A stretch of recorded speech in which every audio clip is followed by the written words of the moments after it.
السلام عليكم ورحمة الله وبركاته. الحمد لله نحمده ونستعينه ونستغفره ونؤمن به ونتوكل عليه ونعوذ بالله من شرور أنفسنا ومن سيئات أعمالنا. من يهده الله فلا مضل له ومن يضلل فلا هادي له. ونشهد أن لا إله إلا الله وحده لا شريك له ولا نظير له ولا مشير له ولا وزير له ولا ند له ولا زد له. ونشهد أن سيدنا وسندنا وحبيبنا وإمامنا ومولانا محمد وبارك وسلم تسليما كثيرا أما بعد فقد قال الله تبارك وتعالى في القرآن المجيد والفرقان الحميد: أعوذ بالله من الشيطان الرجيم. بسم الله الرحمن الرحيم. ومن يطع الله والرسول فأولئك مع الذين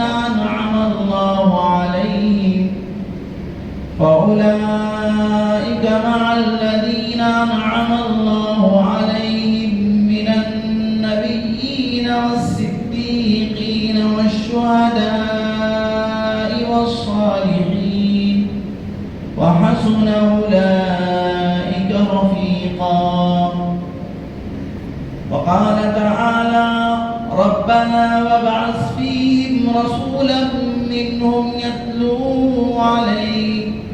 يتلو عليهم آياتك ويعلمهم الكتاب والحكمة ويزكيهم إنك أنت العزيز الحكيم.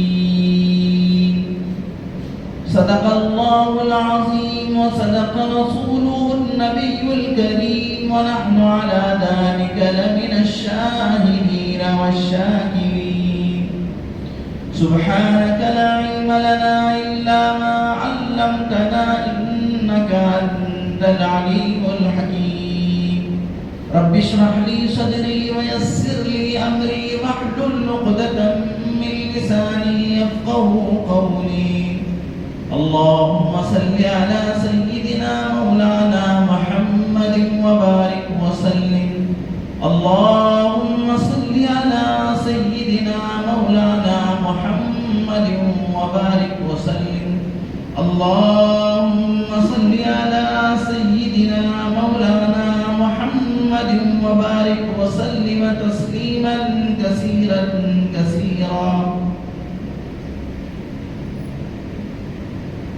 ہر قسم کی تمام تعریفیں، تمام بڑائیاں اور بزرگیاں خدا رب الجلال کے لیے، جس کی خدائی میں کوئی شریک نہیں، وہ اکیلا پروردگار ہے، اس کا کوئی ساجی اور ہمسر نہیں، وہ ہمیشہ سے اور ہمیشہ ہے.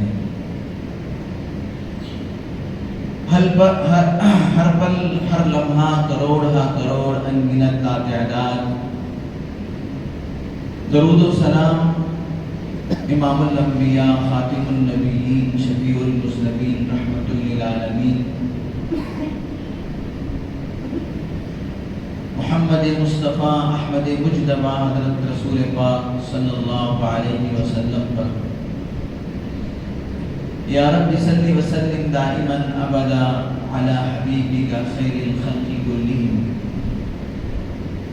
مبارک ہو کہ ختم المرسلین تشریف لائے، مبارک ہو کہ ختم المرسلین تشریف لائے، جناب رحمت للعالمین تشریف لے آئے۔ معزز سامعین، فرزندان اسلام، بہت ہی قابل قدر بزرگوں اور دوستوں، یہ ربیع الاول کا مہینہ ہے۔ ربیع کے معنی بہار کے ہیں۔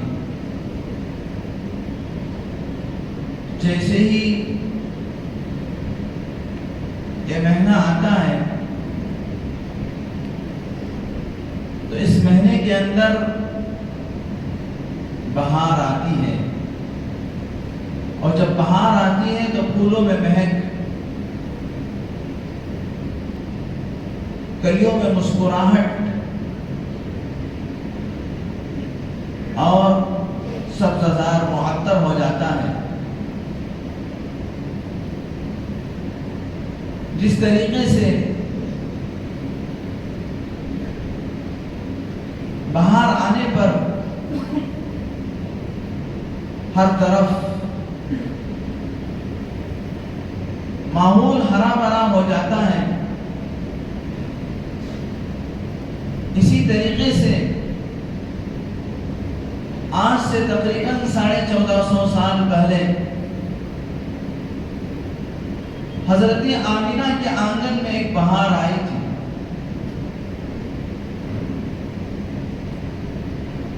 جس کی وجہ سے سسکتی انسانیت کو تسلی ملی تھی، اور نسل آدم کو وقار اور بلندی ملی۔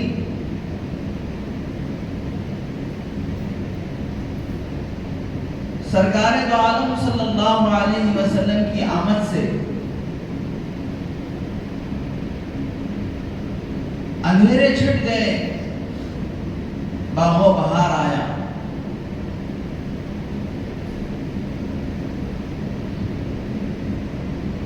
حضرت ابراہیم علیہ نبینا علیہ السلام اور ان کے فرزند حضرت اسماعیل علیہ السلام، اللہ کی طرف سے جو ان پر آزمائشیں اور امتحانات آئے، ان تمام امتحانات کے اندر جب وہ کامیاب ہوئے، جب کوئی مزدور مزدوری کرتا ہے تو آقا سے اس کی مزدوری مانگتا ہے۔ اللہ جل شانہ نے حضرت ابراہیم اور اسماعیل علیہ السلام جب اللہ کی طرف سے تمام امتحانات میں کامیاب ہو گئے تو اللہ تبارک و تعالی نے اپنا گھر خانہ کعبہ بنانے کا انہیں حکم فرمایا۔ ان دونوں باپ بیٹوں نے اللہ تبارک و تعالیٰ کے گھر کو بنایا،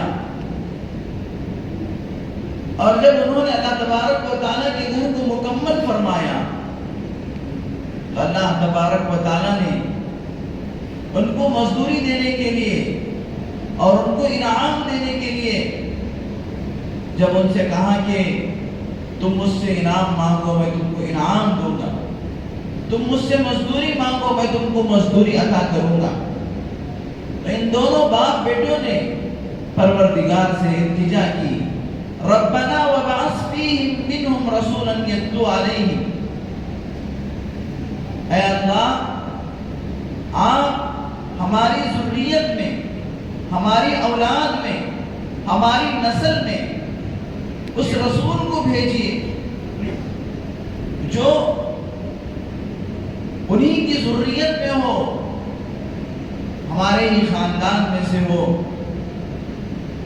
اور وہ لوگوں کو تیرا کلام پڑھ کر سنائے اور لوگوں کا تزکیہ کرے، لوگوں کی صفائی کرے اور لوگوں کو ہدایت کی باتیں بتائیں۔ اے اللہ تو بہت زبردست اور حکمت والا ہے۔ اللہ تبارک و تعالیٰ نے حضرت ابراہیم علیہ السلام کو دو اولادیں عطا فرمایا. ایک سیدنا اسحاق علیہ السلام اور دوسرے سیدنا اسماعیل علیہ السلام. اللہ تبارک و تعالیٰ نے حضرت اسحاق علیہ السلام کی اولاد میں 4000 سے زائد انبیاء علیہ السلام کو مبعوث فرمایا، جن سب کو انبیاء بنی اسرائیل کہا جاتا ہے.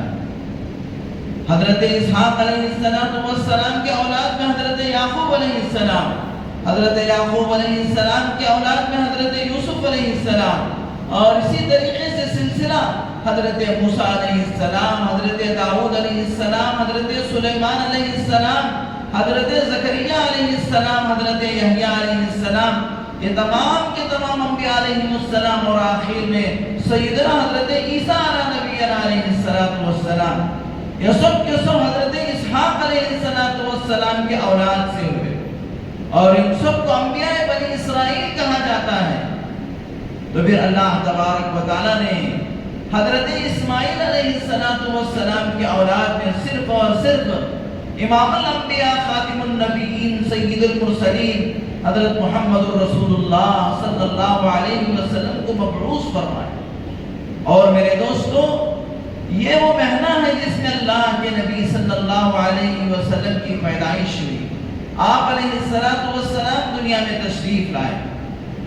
اللہ کے نبی صلی اللہ علیہ وسلم دنیا میں جب تشریف لائے تو آپ علیہ السلام کی وجہ سے اللہ تبارک و تعالیٰ نے ساری ظلمتوں کو اور ساری برائیوں کو دنیا سے دور کیا. آپ آنے سے پہلے دنیا کی حالت اتنی خراب تھی، آپ کے آنے سے پہلے دنیا کے حالت اتنی خراب تھی کہ اس زمانے کو زمانے جاہلیت کہا جاتا تھا. لوگوں میں نہ انسانیت تھی اور نہ ہمدردی تھی اور نہ ہی کوئی اور خوبی انسانوں کے اندر تھی. اللہ کے نبی صلی اللہ علیہ وسلم تشریف لانے کے بعد آپ صلی اللہ علیہ وسلم نے انسانیت کو ہدایت کا سبق سکھایا، اور اللہ کے نبی صلی اللہ علیہ وسلم کی محنتوں سے حضرات صحابہ اکرام رضوان اللہ تعالی علیہ اجمعین کی جماعت تیار ہوئی. حضرات صحابہ اکرام رضوان اللہ تعالی علیہ اجمعین اللہ کے نبی صلی اللہ علیہ وسلم سے اس قدر محبت کیا کرتے تھے. آپ کی ذات سے، آپ کے طریقے سے اور آپ کی ہر بات سے حضرات صحابہ اکرام کو ایسی محبت تھی کہ حضرات صحابہ اکرام آپ علیہ السلام کی نقش قدم پر چلا کرتے تھے، اس لیے کہ اللہ تبارک و تعالیٰ سے ملنے کا راستہ سرکار دو عالم صلی اللہ علیہ وسلم کے طریقوں سے ہوتے ہوئے اللہ تبارک و تعالیٰ تک ملنے کا راستہ پہنچتا ہے. اللہ کے رسول کی سنتوں کے بغیر، آپ کے عادات اور آپ کے طریقے کے بغیر کوئی آدمی اللہ تک نہیں پہنچ پاتا. چنانچہ حضرات صحابہ کے چند واقعات کہ حضرات صحابہ اکرام رضوان اللہ تعالی علیہ اجمعین بے پناہ آپ سے محبت کیا کرتے تھے. ایک صحابی رسول فرماتے ہیں کہ میں اللہ کے نبی صلی اللہ علیہ وسلم سے اس قدر مجھے محبت اور اس قدر مجھے اللہ کے نبی صلی اللہ علیہ وسلم سے عشق و محبت تھی کہ اگر میں آپ کو نہ دیکھتا تو میں یہ محسوس کرتا کہ شاید کہ میری جان نکل جائے.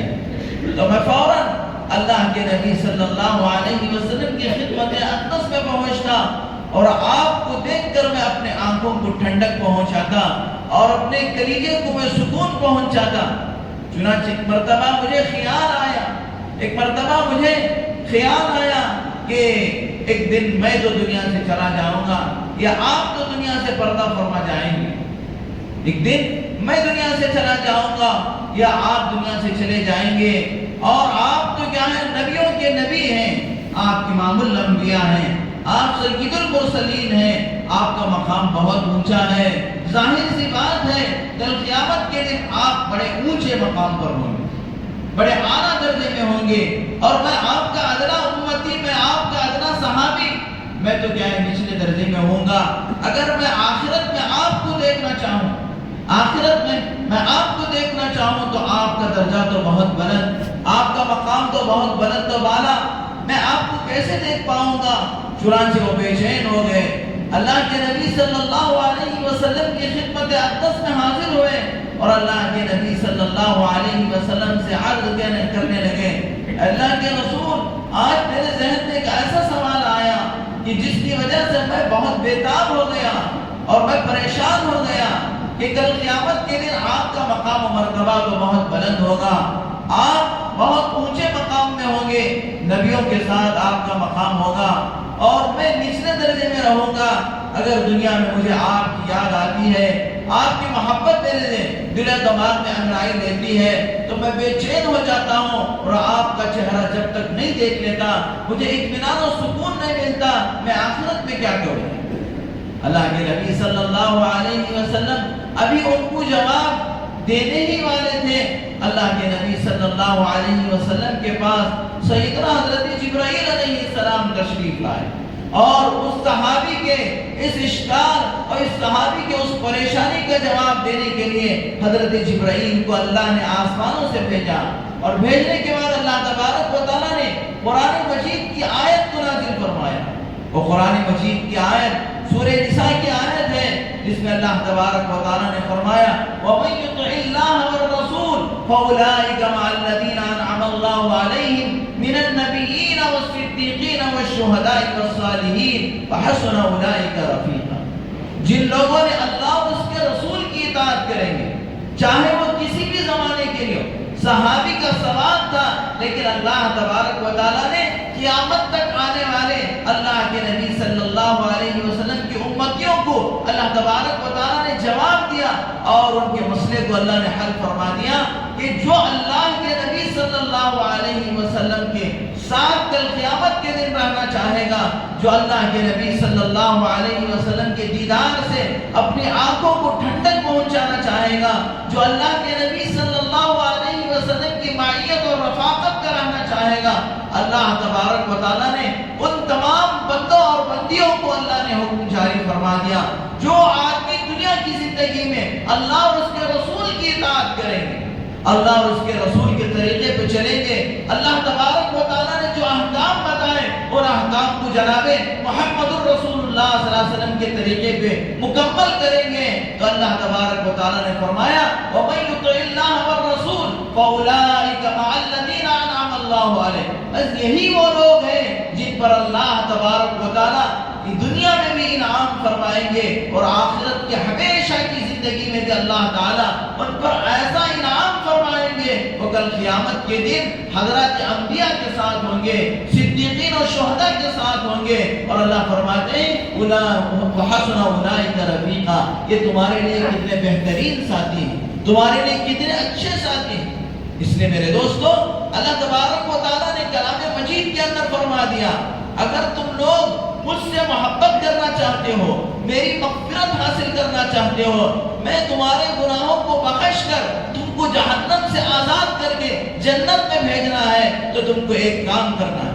اللہ تبارک و تعالیٰ نے قرآن مجید کے اندر فرمایا قُلْ إِن كُنتُمْ تُحِبُّونَ اللَّهَ، تو اے محمد صلی اللہ علیہ وسلم، اے نبی صلی اللہ علیہ وسلم، آپ اپنی امت کو بتا دیجئے اور اپنی امت کو سمجھا دیجئے اور یہ پوری امت قیامت تک آنے والی انسانیت کو اور آپ کی امت کے لیے اللہ میری طرف سے اعلان فرما دیجئے قُلْ إِن كُنتُمْ تُحِبُّونَ اللَّهَ، اگر تم اے میرے امتیوں اللہ سے محبت کرنا چاہتے ہو، اللہ تبارک و تعالیٰ کی رضامندی حاصل کرنا چاہتے ہو، اللہ تبارک و تعالیٰ کی خوشنودی حاصل کرنا چاہتے ہو، اللہ کی جنت اور جنت کی نعمتیں اور جنت کے اندر اللہ کا دیدار اور جنت کے اندر اللہ کے عرش کا سایہ اگر تم حاصل کرنا چاہتے ہو، اللہ تبارک و تعالیٰ نے اپنے نبی حضرت محمد الرسول اللہ صلی اللہ علیہ وسلم کے ذریعے پوری امت کو اللہ تبارک و تعالیٰ نے سمجھا دیا قُلْ إِن كُنتُمْ تُحِبُّونَ اللَّهَ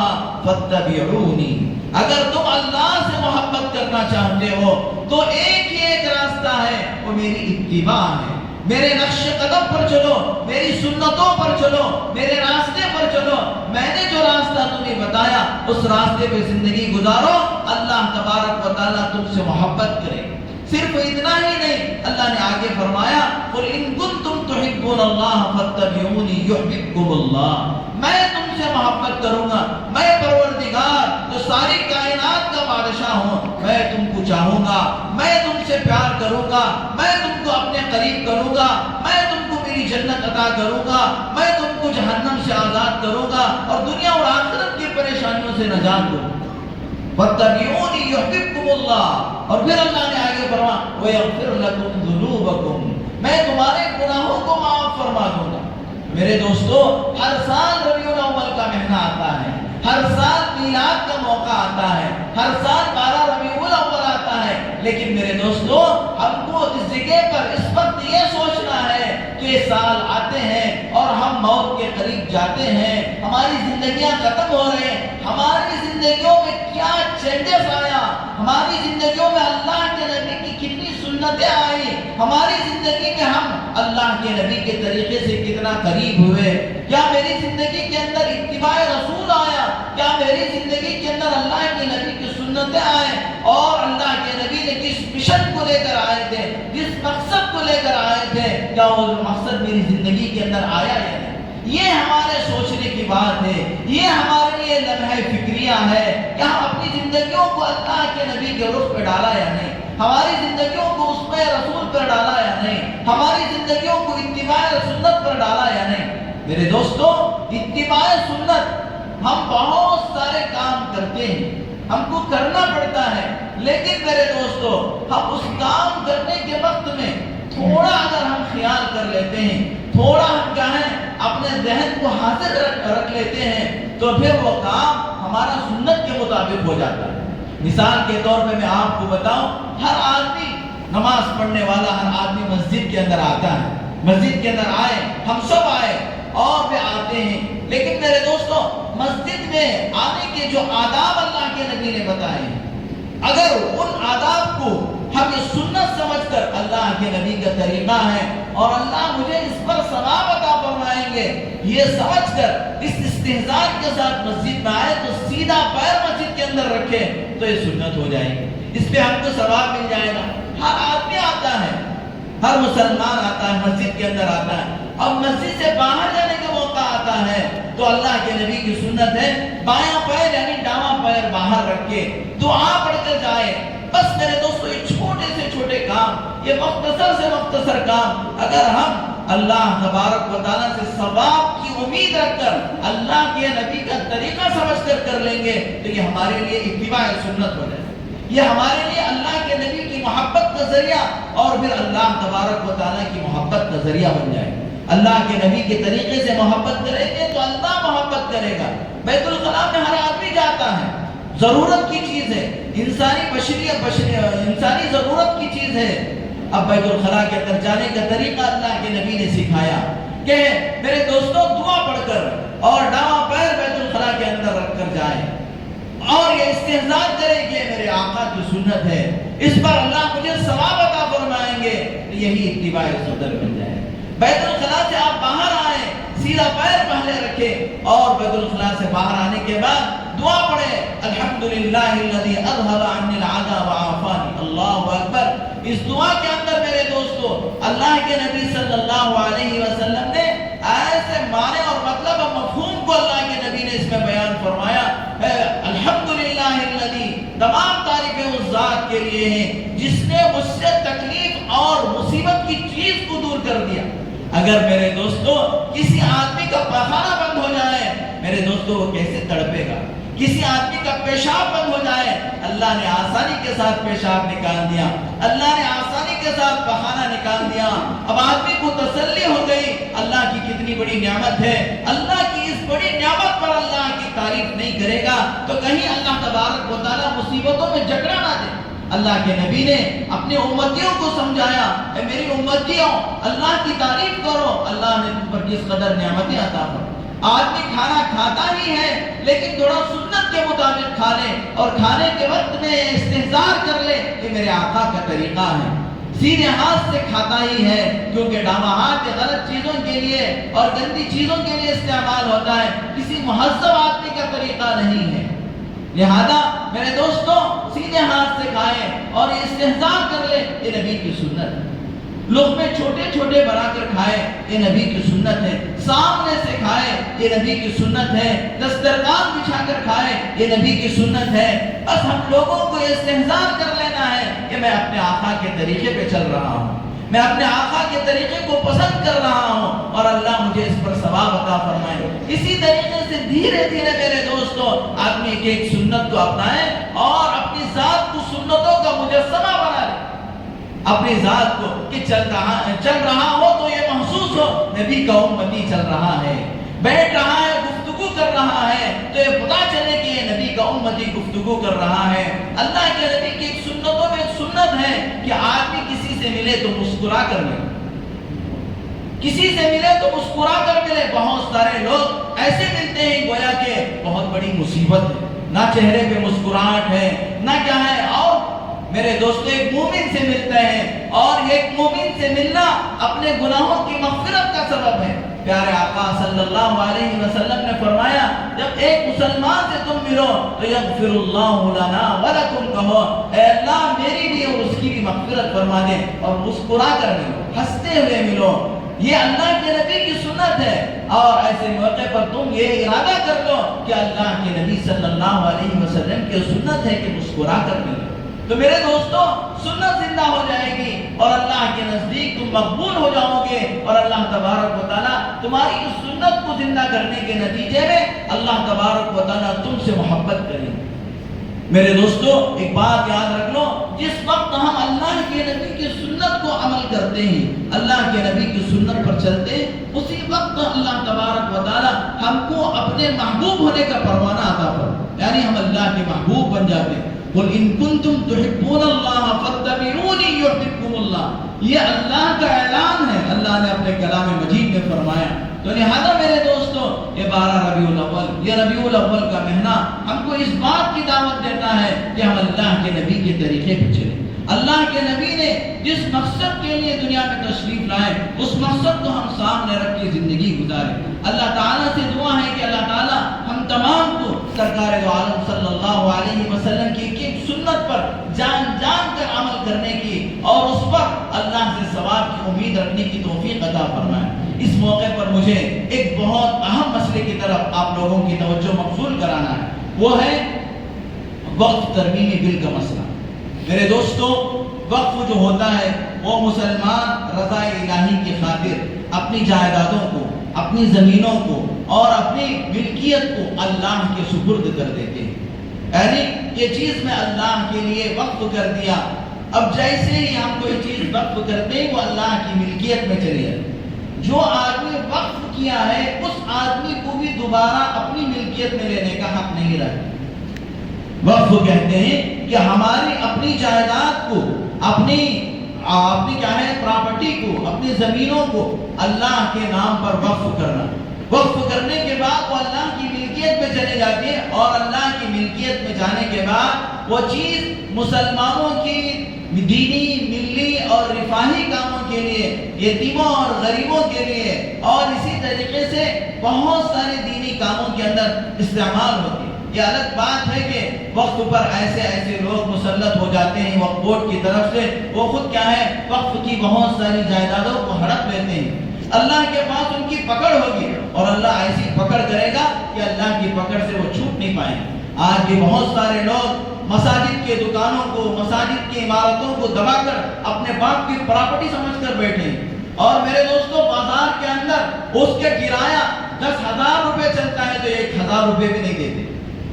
اللہ کے پاس ایسے لوگوں کی بہت زبردست پکڑ ہے، اللہ کی ملکیت کی چیز ہے، تو لہذا ہم اس سے بچنا چاہیے۔ لیکن اس کے باوجود آج الحمدللہ پوری دنیا کے اندر سب سے زیادہ وقف کی جائیداد ہمارے ملک ہندوستان کے اندر، ملک ہندوستان میں 3 قسم کی جائیدادوں، یعنی سب سے پہلے سب سے زیادہ جائیداد وہ ملٹری کے پاس ہے، دوسرے نمبر پر ریلوے والوں کے پاس ہے، تیسرے نمبر پر الحمدللہ ثم الحمدللہ اللہ کے نیک بندوں نے اللہ کے راستے میں اتنا وقف کیا ہے، تیسرے نمبر کی پراپرٹی پورے ہندوستان میں وقف کی پراپرٹی ہے۔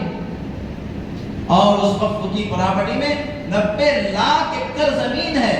7 لاکھ ایکڑ زمین پر 70 لاکھ ایکڑ زمین پر مساجد، مقابر یعنی قبرستانیں، درگاہیں تعمیر شدہ ہیں. 20,000 ایکڑ زمین ابھی بھی خالی پڑی ہے، ابھی بھی خالی پڑی ہے. اس کو دیکھ کر یہ ہماری جو جلاد حکومت ہے، مسلمان دشمن حکومت ہے، اور انہوں نے آج سے 10 سال پہلے تک پورا راج ان کا تھا کہ وہ ان کے مقابلے میں کوئی اپوزیشن نہیں تھا، تو دھڑلے سے مسلمانوں کے خلاف بہت ساری بلیں انہوں نے پاس کی. 3 طلاق کی بل پاس کی، 370 کی بل پاس کی، اور بھی بہت سارے. لیکن اب یہ اگرچہ کہ اپوزیشن مضبوط ہونے کے باوجود ان لوگوں نے ایک بل پاس کیا ہے وقف ترمیمی بل کے نام سے، اور اس بل کے اندر میرے دوستوں 40 پر 2 ترمیمات وہ لوگ کیے ہیں، 42 ترمیمات کیے ہیں، اور اتنے خطرناک ترمیمات ہیں. آج ایک مسلمان پوچھتا ہے کہ میں QR کوڈ میں اسکین کیوں کروں، اس سے مجھے کیا فائدہ ہے، مجھے پیسے آتی کیا؟ ارے اللہ کے بندے، یہ اتنا خطرناک ہے. میں تو کہتا ہوں کہ در پردہ NCC اور CIA ہے مسلمانوں کو ان کی جائیدادوں سے، ان کے مساجد سے، ان کے قبرستانوں سے، ان کی درگاہوں سے در پردہ محروم کرنا ہے، اور اس کو غصب کرنا ہے، اس کو چھیننا ہے. یہ اچھی طرح یاد رکھو. اگر ہم اس وقت ہوش اور بیداری کا ثبوت نہیں دیں گے تو کل کو ایسے پچھتائیں گے، ہمارے پچھتاوے پر کچھ بھی نہیں ہوگا. تو لہذا میرے دوستوں اس کے اندر وہ تو ترمیمات ہیں، 40 کو 2 ترمیمات ہیں. اس میں انہوں نے پورا وقف کا اختیار کلکٹر کو دے رکھا ہے. کلکٹر کو پورا وقف بورڈ کا انچارج اور اس کا اختیار دے کر رکھا ہے. اگر کوئی ہندو آ کر یہ کہے کہ یہ میرے باپ داداؤں کی پراپرٹی تھی، مسلمانوں نے قبضہ کر کے اس کو مسجد بنوایا. آپ کو معلوم ہونی چاہیے کہ ہم سے زیادہ تقریباً 150-200 کیا ہے سپریم کورٹ کے اندر غیروں نے عرضیاں داخل کی ہیں کہ اس وقف بورڈ کو ختم کرنا ہے. مغل بادشاہوں کے زمانے میں ہماری ہی جائیدادوں کو انہوں نے قبضہ کر کے مسجدیں بنائی ہیں اس طریقے سے. اور یہ جو مسجدیں اور جو قبرستانیں تھیں یہ پبلک پراپرٹی تھی، بادشاہوں نے قبضہ کر کے مسلمانوں کو دے دیا ہے. اس طریقے کے تقریباً بہت ساری عرضیاں سپریم کورٹ وغیرہ میں داخل کی، اور جس کے نتیجے میں انہوں نے وقف بورڈ ترمیمی بل بنائے. ایک چیز اس میں یہ بھی ہے کہ ہمارے وقف بورڈ کے اندر غیر قوموں کو بھی داخل کرنا پڑے گا، غیر مسلموں کو بھی داخل کرنا پڑے گا. ہماری مثال کے طور پر مسجد کی کمیٹی ہے، اس وقف بورڈ ترمیمی بل کے اندر ایک شوشہ یہ بھی ہے کہ تمہاری ہر مسجد کی کمیٹی میں 2 غیر مسلم رہیں، اور غیر مسلموں پر کریلا نیم چڑھا کہ عورتیں بھی ہوں گی. اس کے اندر انہوں نے جو قانون لایا اس میں عورتوں کو بھی اختیار دیا جائے گا، وقف بورڈ میں داخل کیا جائے گا. اور بھی خطرناک چیزیں ہیں میرے دوستوں. اس لیے ہمارے پاس بہت کم وقت بچا. اپوزیشن نے جب اس بل کی مخالفت کی تو پارلیمنٹ میں کے اندر JSU بنایا گیا ہے، JSC بنایا ہے، یعنی JPC جوائنٹ پارلیمنٹ کمیٹی بنایا ہے.